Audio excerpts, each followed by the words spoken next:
नमस्कार मंडळी, welcome back to my channel. I hope की तुम्ही सर्व मस्त मजेत असाल. तर गेले काही दिवस आपल्या चॅनलवरती व्लॉग येत नव्हते, कारण की मोबाईलचा चार्जिंग पॉईंट खराब झालेला होता आणि व्लॉग वगैरे एडिट करायला गेलं तर लगेच मोबाईल डिस्चार्ज वगैरे व्हायचा. त्यामुळे मला कंटिन्यू एडिटिंग देखील करता येत नव्हती. त्यामुळे जरासं डिले झालेलं आहे. पण एनिवेज आता व्लॉग आपले कंटिन्यू आपल्या चॅनलवरती येत राहतील. तर पाठीमागच्या व्लॉगमध्ये तुम्ही पाहिलं असेल की माझ्या भावाच्या गंधासाठी आम्ही चाललेलो. तर हे ट्रॅव्हलिंगची जर्नी वगैरे देखील मी आता तुमच्याबरोबर शेअर करत आहे. तर पारनेर या गावी गंधाचा कार्यक्रम होता. म्हणजे मुलगीच त्या ठिकाणची आहे आणि घरापासून नाही म्हटलं तरी 4 व्हीलरमध्ये हाफ अवर लागून गेला आम्हाला जाण्यासाठी. जर 2 व्हीलरवरती वगैरे जायचं असेल तर थोडासा जास्त वेळ लागेल आणि पारनेरच्या थोडंसं पुढे आहे. आणि पारनेर हा एक तालुका आहे, म्हणजे आमचा देखील तालुकाच आहे. पण नियर बाय आम्ही शिरूरच्या जवळ राहतो, पण तालुका आमचा पारनेर आहे. तर चला व्लॉगला केलेली आहे सुरुवात. जर व्हिडिओ आवडत असेल तर व्हिडिओला लाईक आणि चॅनलला सबस्क्राईब करायला अजिबात विसरू नका. तर आम्ही सर्वजण एकाच गाडीमध्ये निघालेलो होतो आणि बाकीच्या सर्व गाड्या पुढे गेलेल्या होत्या. आणि ही एक रेड कलरची ही देखील आपली नवरदेवाची इकडचीच गाडी होती. तर राम जो आहे तो फ्रंट सीटवरतीच बसलेला त्याच्या मामासोबत. त्यामुळे मला सराउंडिंगचं वगैरे शूट करायला खूप इझी गेलं. नाहीतर त्याच्यासोबत शूट करणं म्हणजे खूप इम्पॉसिबल आहे, कारण रामसारखंच इकडे ना तिकडे मूव होत राहतो सारखा. त्यामुळे शूट करता देखील येत नाही. तर पारनेरला जाताना पूर्ण म्हणजे हाफ रस्त्यामध्ये असा घाटाचा मार्ग आहे आणि प्रवास अगदी थोड्याच वेळाचा होता. त्यामुळे जास्त हेक्टिक पण होणार नव्हतं आणि सर्वजण गप्पा मारत मस्त म्युझिक ऐकत आम्ही चाललेलो. आणि हाफ आवरमध्ये आम्ही तेथे पोचून देखील गेलो.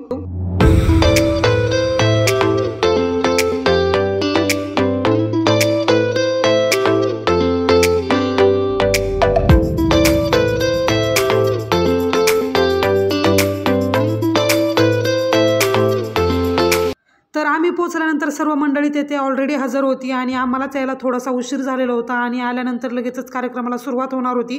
तर सर्वजण इकडे आधी सुरुवातीला बसलेले, कारण मुलांचं देखील आवरायचं होतं आणि आम्हाला देखील आवरून घ्यायचं होतं, कारण येण्यामध्ये नाही म्हटलं तरी अर्धा पाऊण तास निघून गेला. त्यामुळे सर्वांनी पटकन आवरून घेतलं. आणि रामला ब्लेझर वगैरे मला घालायचं होतं, पण झालं असतं की गरमी खूप होती आणि त्यामुळे मी त्याला व्हाईट जे इनर घालून आणलं होतं टी शर्टमध्ये तेच ठेवलं आणि त्याचे कपडे वगैरे देखील चेंज केले नाही, कारण त्याने रस्त्यामध्ये काही खाऊ वगैरे खाल्लेलं नव्हता. त्यामुळे खूप खराब पण झालेले नव्हते. तर हा जो आहे तो माझ्या बहिणीचा मुलगा आहे आणि बहीण काय माझी आलेली नव्हती, कारण तिचा लहान मुलगा आहे 3 महिन्याचा. त्यामुळे तिला काही पॉसिबल झालेलं नाही. तर तो दाजीसोबत आलेला होता आणि मला पाहताच लगेच माझ्यापाशी येऊन बसला. तर छान वाटतं ना लहान मुलांचं असं बॉन्डिंग वगैरे. आणि खूप फ्रेंडली आहेत माझ्या बहिणीचे मुलं वगैरे देखील छान. आणि त्यानंतर कार्यक्रमाला लगेचच सुरुवात झाली. आम्ही आल्यानंतर तर नवरी मुलगी वगैरे येऊन, म्हणजे सुरुवातीला नवरी मुलीचंच काय औक्षण वगैरे मामा वगैरे करतात आणि त्यानंतरच नवरा मुलगा बसतो. तर सुरुवातीला नवरी मुलीने जी साडी तिची म्हणजे ऑलरेडी घेतलेली होती ती घातलेली आणि त्यानंतर आपण इकडून जी घेऊन जातो नवरदेवाच्या बाजूने तर ती त्यानंतर वेअर करणार होती. तर सुरुवातीला मामा तिला औक्षण वगैरे करून घेतात आणि साडी वगैरे देईल आणि त्यानंतर ती वेअर करून येईल. आधीच्या व्लॉगमध्ये मी तुम्हाला ऑलरेडी दाखवलं होतं की नवरी मुलीसाठी कोणती साडी घेऊन आलेलो आहे. आणि आधीचा व्लॉग जर तुम्ही पाहिलेला नसेल तर त्याची लिंक मी खाली डिस्क्रिप्शन बॉक्समध्ये देते. नक्की जाऊन तो व्हिडिओ पहा आणि आवडला तर त्या व्हिडिओला देखील लाईक करायला अजिबात विसरू नका. तर नवरी मुलगी ज्यावेळेस साडी घालून येईल त्यावेळेस तर तुम्हाला दिसेलच कोणती साडी घालून वगैरे आलेले आहे. आणि मेकअपचं जे काय आहे ते अगदी मिनिमल गोष्टी दिलेल्या आहेत आणि बाकी सर्व जे हेवी मेकअपचं वगैरे असेल तर ते आपण एंगेजमेंटला वगैरे देतो. तर चला कार्यक्रमाला झालेली आहे सुरुवात.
औक्षण केल्यानंतर 5 सवासणी जाऊन नवरी मुलीला हळदी कुंकू वगैरे लावतात आणि तुम्ही पाहू शकता की नवरी मुलीने जी साडी आपण इकडून घेऊन गेलेलो होतो ती वेअर केली.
कार्यक्रम आवरल्यानंतर सर्वांचं आवडीचं असं फोटो सेशन येथे स्टार्ट झालेलं आहे आणि बाहेर फोटो काढण्यापेक्षा सर्वांनी रिकमेंड केलं की तुम्ही घरामध्येच फोटो काढा, कारण बाहेर खूप ऊन होतं आणि हिरवेगार असा निसर्ग कुठेही दिसत नव्हता.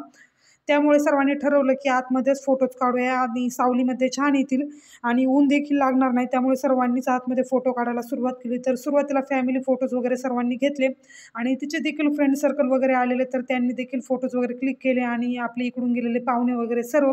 तर जेंट्स वगैरे तर कोणी आतमध्ये आलं नाही, फक्त लेडीज वगैरे जे आहेत त्यांनी सर्वांनी फोटोज वगैरे काढले आणि लहान मुलं वगैरे देखील सर्वांचे फोटोज इथे काढून घेतले. फोटोज वगैरे काढल्यानंतर लगेचच जेवणाचा वगैरे प्रोग्राम होता आणि लगेचच आम्ही घरी जाण्यासाठी निघणार होतो आणि नाही म्हटले तरी 5-5:30 वाजले होते घरी जाण्यासाठी. आणि राम देखील खूप कंटाळलेला, तर दिवसभर त्याची झोप वगैरे देखील प्रॉपर झालेली नव्हती. आणि इथून जाऊन आम्ही एका मंदिरात देखील व्हिजिट केली, तर पारनेरमध्येच आहे. तर पारनेरमध्ये जे लोक राहतात त्यांना आयडिया आलीच असेल की मी कोणत्या मंदिराबद्दल बोलत आहे, तर त्याचा नेक्स्ट व्हिडिओ येईल. चला, आजचा हा व्हिडिओ मी इथेच एंड करते. आय होप की तुम्ही नेहमीप्रमाणे हा व्हिडिओ देखील एन्जॉय केला असेल. जर व्हिडिओ आवडला असेल तर व्हिडिओला लाईक आणि चॅनलला सबस्क्राईब करायला अजिबात विसरू नका. भेटूयात नेक्स्ट व्हिडिओमध्ये. तोपर्यंत बाय बाय.